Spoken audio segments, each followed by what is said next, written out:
Well, my wife's sister, Ashley, gave her dad, my father-in-law, 3 gift bags. Gift bags with the white tissue paper popping out. And he reached his hand into the first one and he took out computer paper. He opened the second one. It was computer paper. He opened up the third one. It was computer paper. She looked at him and said, "Dad, I ordered all your gifts from Amazon and not a single one showed up in time. And so here are printouts of what your gifts will be in the future." So she went on to Amazon and she had printed out pictures of his new dress shirts in the future and a picture of his new knee pads, to help him do gardening work in the future. Well, he was a very good sport about it. He thanked her profusely for his very potentially nice gifts. And when he got home to East Texas, a few days later, there they were on his doorstep. They were there in the future. But I felt bad for the guy, right? I felt bad for him. Because the rest of us had real gifts, right? There was about a dozen of us in the living room.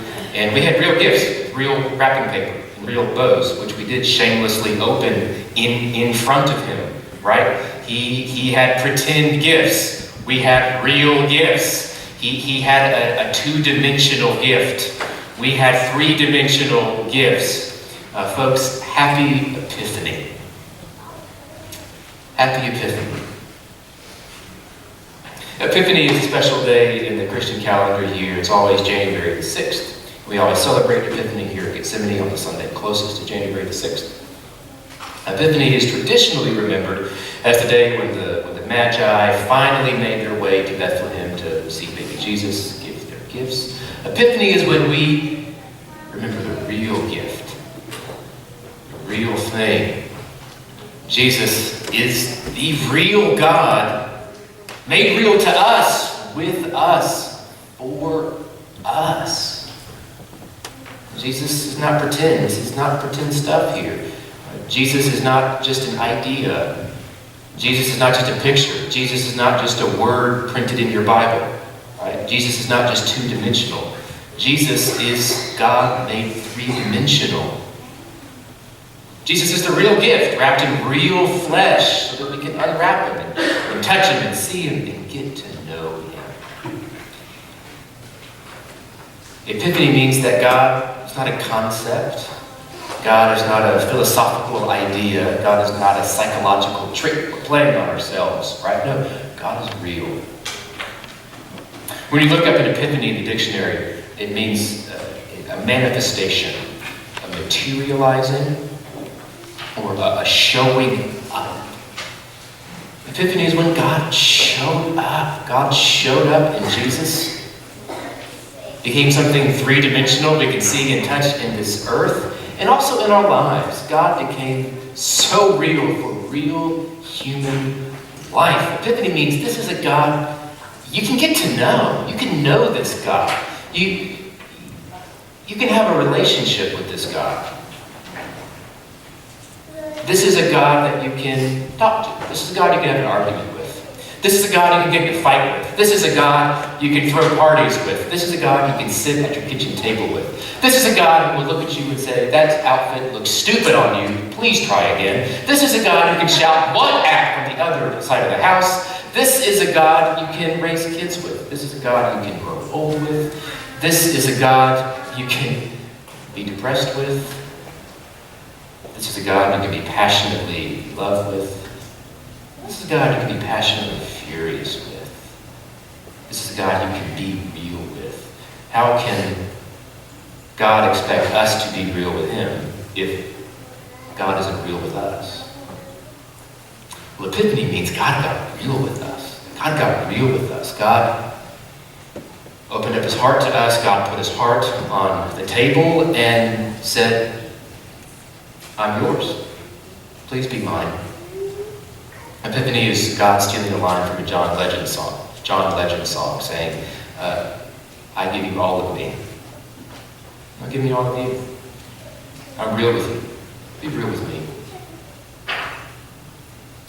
John 15, which Pastor Carey read a few minutes ago, is part of what we call here in the church the farewell discourse. The farewell discourse is 4 chapters in the Gospel according to John. It goes from John 14 to John 17. And what it is it's essentially a long monologue from Jesus that he's speaking to the disciples.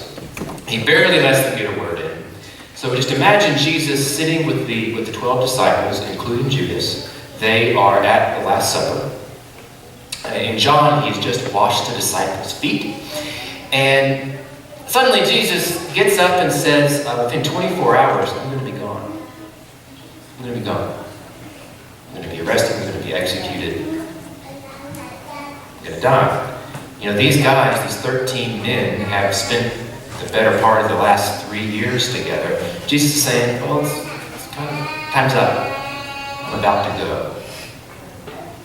And what Jesus is most interested in this part of John is this question. And folks, I think this is the question that we all have to wrestle with as Christians. What he's concerned about is, will the disciples continue to grow in their relationship with God when God is no longer visible to them? How will the disciples continue to grow in their relationship with God when God is no longer visible to them? You know, I bet I would have. I bet they took it for granted that God was visible to them every day. Every day. It's not going to be that way anymore. So how are they going to grow in their relationship with God? And Jesus' answer is, you will continue to grow in the relationship as the relationship becomes more real to you day by day. The point is not that God remains visible to you. No, that's not the point. The point is that God has been made real to you in Jesus. So real, more real than it could ever be. And it's not going to stop with Good Friday. It's only going to get more real with Easter. That relationship has become real. Make it more real every day. That's the question I hope we all ask ourselves. Every day, how can we make this real God more real to us every day?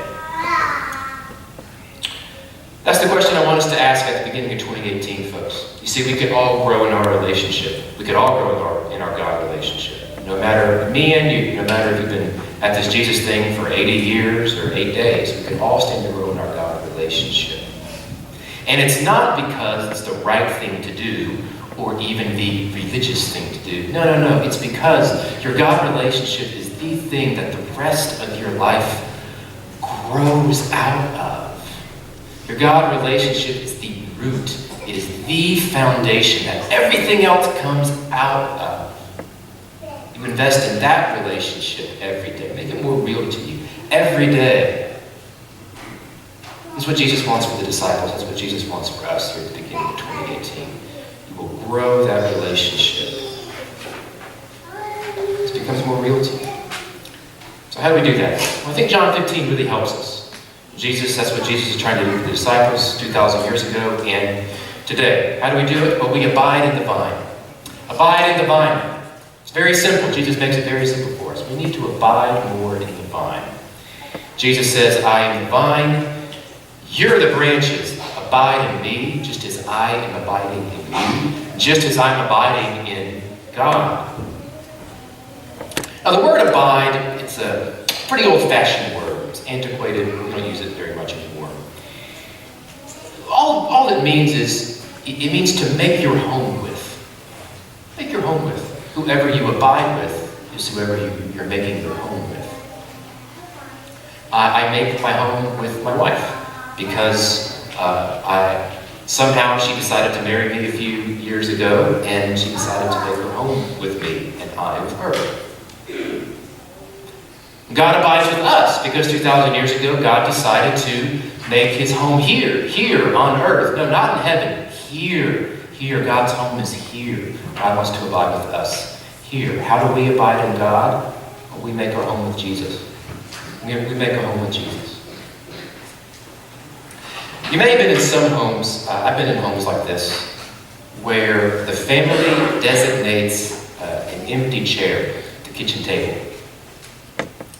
And nobody sits in that chair. They call it the Jesus chair, maybe the Christ chair. Nobody sits in it. It remains empty. You never move it. God knows you never get rid of it. It's supposed to symbolize Jesus being present at your kitchen table, in your house, part of your family, always. If the family ever moves houses, moves to a different city, or a different house within the city, the chair moves with the family. There is no home without that chair. No chair, no home. You can have a house, it's not a home without that chair. That's what it means to abide with Jesus, right? Jesus becomes a part of the family. Jesus is part of the family. Jesus has as natural a place at your kitchen table as your spouse does, your child does. For me, my cat does, right? You would never think not to have Jesus in your home, part of your family. Just like you would never think not to have your kitchen table in your home. It just is. That's the thing about a relationship with Jesus. It's natural. To use our vine imagery from John 15, it's organic. It just happens. It can't be forced. That's the thing, it can't be forced. A branch is not forced to be part of the vine. No, it just is. It naturally, organically grows out of the vine. Listen, if you're trying to force a relationship with Jesus, it's not going to be real to you. It's not going to be real. We can't force it. The best relationships, especially in marriage, you don't force them. They happen to you. They just happen to you.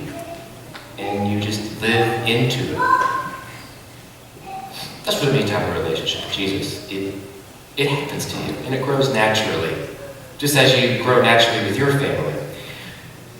John 15 makes Christianity very plain, very simple. Folks, we make it way too complicated. John 15 says, it's all about a relationship with Jesus. It's all about your relationship with Jesus. Nothing more, nothing less.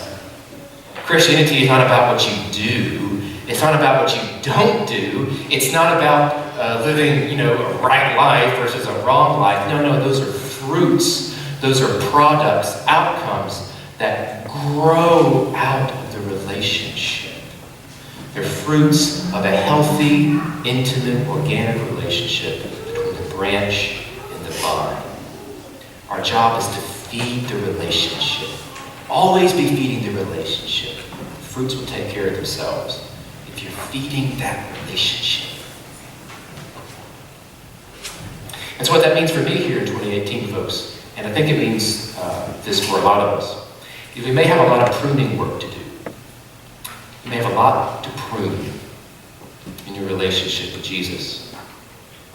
We need to prune the relationship, folks. Prune the relationship. Jesus says here in John 15 that God is like a vine grower, perhaps better accurate to the text, a vine dresser who whips out the shears, the pruning shears, and prunes the branches. Prunes the branches. Pruning is different from trimming. I learned this from my parents. My parents are avid gardeners. They got a green thumb. They're very good at this. When you trim something, when you trim a plant, you just want it to look a certain way. You've got a shape in mind. You trim it to match the shape. You trim your hedges, you trim your bushes so they have very nice clean edges and corners. There's a gas station near my house, the corner of Post Oak and Willowbend. It's worth a trip. That has trimmed its hedges to look like a pouncing tiger. No joke. Check it out. You trim something to look a certain way. It's different from pruning. When you prune something, you cut off living plant material. So the more energy is devoted to fruit. What do you need to cut off in your relationship with Jesus this year? What do you need to do? What do you need to cut away?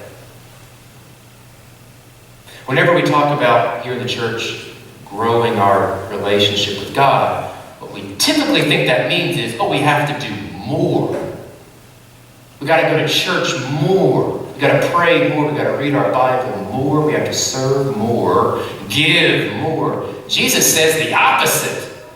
I want you to do less. God is helping you to do more with less. Do more with less. Make the relationship simpler. Make it simpler. Take whatever complexity is in your relationship with God, make it simpler. You don't go to 3 Bible studies when 1, maybe 2 will do, right? Don't spread yourself too thin with 5 or 6 service projects when you can really pour yourself into 1 or 2 and make the most impact for the kingdom of God. You don't take on 5 or 6 leadership roles in the church when really you're called to 1. You can pour yourself into that 1. Me and my wife, Brandy, we love to cook at our home. We love to watch the Food Network. We watch a lot of those. We watch a lot of Chopped, those cooking game shows. And we've learned how to make good sauces at the house. To make a good sauce, like a pasta sauce, you gotta reduce it. You gotta reduce the sauce. You start with a gallon of spaghetti sauce, and it is watered down, and it's not that flavorful. What you do is you reduce it. You boil it down until it becomes a pint. It becomes a pint of rich, delicious sauce. Jesus is not interested in a gallon-sized, watered-down relationship with you. Jesus would much rather have a pint-sized, rich, delicious relationship with you. Make it simpler. Here at Gethsemane, the only expectations we have of our members, all are welcome to this church. We are completely, radically, as inclusive as we can be. When it comes to becoming a member of the community, our only expectations are, we hope you show up to worship. Please come be with us on Sundays. Please be involved in a small group or Sunday school community, because church is best done when you make church smaller, not bigger. And we hope you are invested in some way, in some kind of sacrificial service to others. Stop there. Stop there. Don't make it more complicated. Do more with less. What needs to be pruned in your Jesus relationship?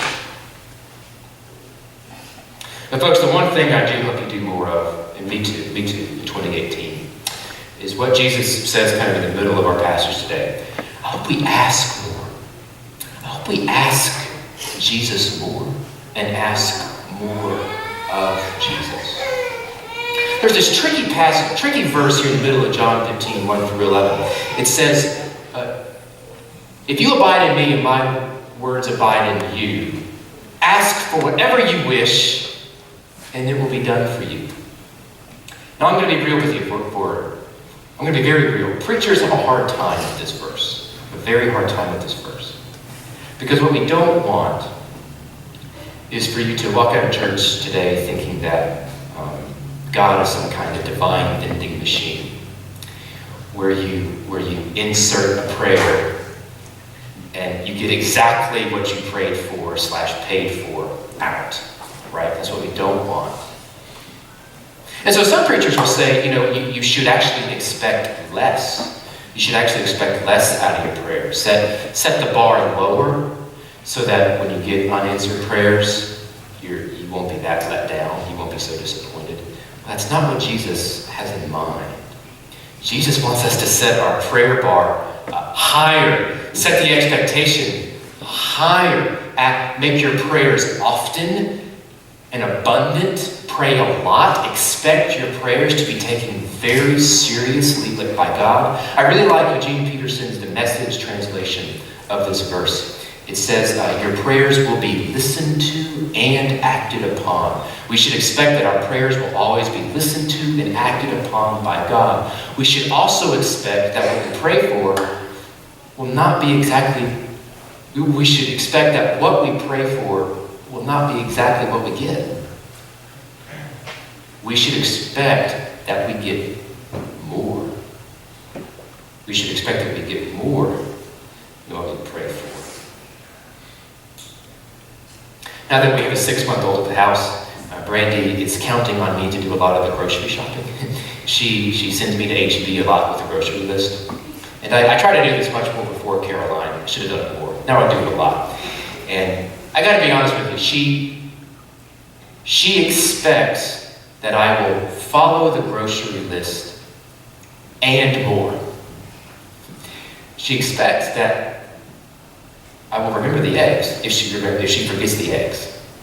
She expects that I'm going to remember the size 2 diapers when she forgets to put the size 2 diapers on the grocery list. What she expects is that I will come home with the grocery list plus some. Not exactly what she put, right? That's what it means to ask God for something. When we ask God, I think our expectations should be very high, very high. What we will get is not what we ask for. It will be that plus some. But it will not come in the way we thought. It will not come in the way we thought. People will say that God has 3 answers to your prayers. God's going to have one of 3 answers to your prayers. It's either going to be yes, no, or not yet. Well, I respectfully disagree.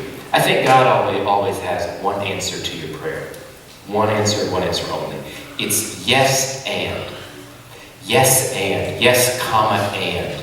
Yes and is the main rule of improv. If you've ever seen good improvisation, good improv, then whose line is it anyway? That's the rule. Improv is when a few actors get on a stage, there's no script, there's no plan. They get up, they may or may not have a prompt. One actor says one thing, the other actor has to accept it. Whatever it is, just accept it and go with it, add something to it. The other actor does the same. They accept it, whatever it is, add something to it. That's how the scene progresses. That's how life progresses. That's how life with God progresses. Your life with God has no script. It's yes and. The genius Tina Fey, producer on NBC, and author of her autobiography, Bossy Pants, which I highly recommend, has this to say about improv. She says the main rule of improv is not going to say yes, but yes and. You're supposed to agree and then add something of your own. If I start a scene with, I can't believe it's so hot in here, and you just say, yeah, we're kind of at a standstill. But if I say, I can't believe it's so hot in here, and you say, what did you expect? We're in hell. Or if I say, I can't believe it's so hot in here, and you say, I told you we shouldn't have crawled into this dog's mouth. Now we're going somewhere. To me, yes and means don't be afraid to contribute. It's your responsibility to contribute. Always make sure you're adding something to the discussion. Your initiations are worthwhile. Prayer is playing a lifelong game of improv with God. Your initiations are always worthwhile. It's our responsibility to contribute. Always contribute to the conversation. God will accept whatever you pray. Whatever it is, pray it. Pray it. Be real with God. Be so real with God. God's going to accept it. Then add to it. And add to the conversation in a way that you may not have expected. And it's our job to accept what God comes back with and keep the scene going. A man named Peter was raised in a single-parent household, which is him and his mom. Life was pretty rough. They had it rough. They didn't have much. Peter's mom was a religious type. He was not. Peter's mom's one fervent prayer in life was that she'd be able to provide more for her son. She worked 2 jobs. She was a nurse and she worked at Walmart. That barely paid the mortgage, barely put food on the table. And this unanswered prayer of hers was most evident at Christmas. She really couldn't afford gifts for her son. And so Peter would come back, would go to college. Peter came back home from college and she couldn't afford gifts for him. He was broke too. He couldn't afford gifts for his mom. What they would do is they would take magazines and they would go shopping in the magazines for what they would have given each other. And they would clip them out. And that's what they'd exchange on Christmas. Magazine clippings of what they would have gotten. A magazine clipping of diamond rings. A magazine clipping of a brand new TV, brand new car. Well, after they exchanged gifts, Peter's mom would cook him his favorite meal, pancakes. And pancakes for dinner. Pancakes and magazine clippings for dinner. Folks, my one fervent prayer for us in 2018, and my one fervent prayer for us as we come take communion today is this. Your prayers are going to be listened to. They're going to be acted upon. But don't be surprised when God gives you pancakes with the people who love you the most and the people you love the most. You may have asked for one thing. God's going to give you is the real thing. Let us pray. Eternal and gracious God, you call us to be real with you. Why? Because you got real with us. You came in flesh and blood in Jesus. You showed up in a way we can understand. Before you were on paper. Before you were an idea. We had an idea of who you were, but we didn't have a person. It's hard to have a relationship with an idea. You made it easier. Now we can have a relationship with a person. So God, help us to talk to you. Help us to talk to you. Help us to make our relationship with you as simple as possible. And talk to you as we would our spouse, our child, our sibling, our parent, our friend. We love you, Jesus. Thank you for loving us first.